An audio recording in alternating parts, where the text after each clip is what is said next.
Talk with Bob Mars.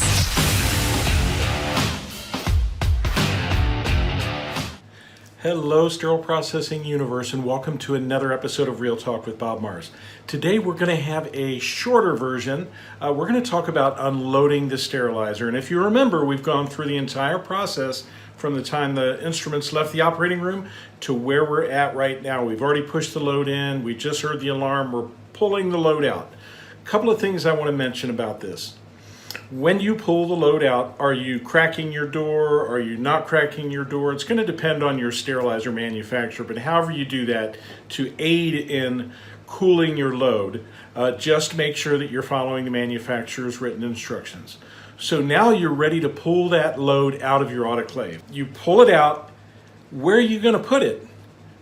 You're going to put it in an area of the department away from air conditioning and cold air vents. And also it should be in a low traffic area, so not a lot of people moving by it and no cold air blowing on it to impact those warm packs coming out of the autoclave.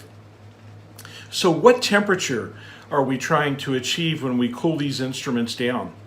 We want to reach room temperature, or 75 degrees Fahrenheit. How do you know that they're that cool? Well, there's devices out there that you can use. You can use an infrared gun to shoot toward the load. It will tell you the temperature. You can also use some sort of a temperature sensing device. There are other devices out there that you can use, but ultimately you want to make sure that your load has been cooled to 75 degrees Fahrenheit. Why do we want to cool it that low? We cool the load because if we don't and we try to transfer it to any loading carts or to storage carts that are cooler temperature, we have a great opportunity for condensation to happen between the warm packaging and the cooler shelving, and then compromising the packaging of whatever device it is that we have sterilized. So we want to make sure we're doing that correctly. It's also very, very important that we do not touch any of those packs during the cooling process.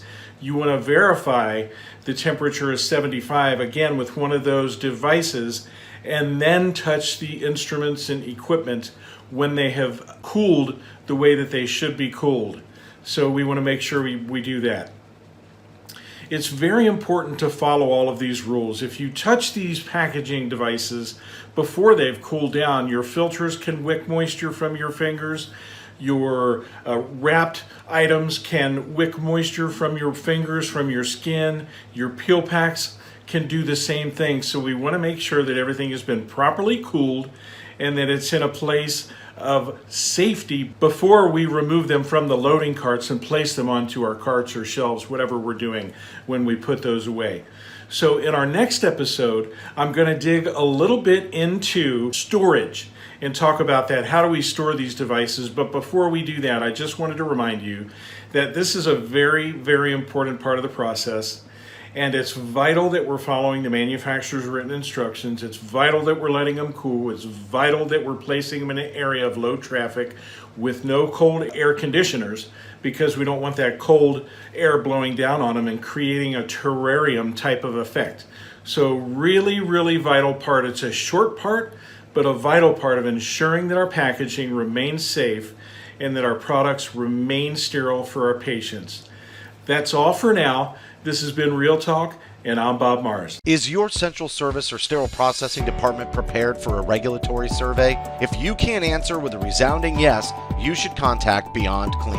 Our experts will perform a survey in your facility to help you determine your survey readiness. We can evaluate acute care, ambulatory, and dental facilities.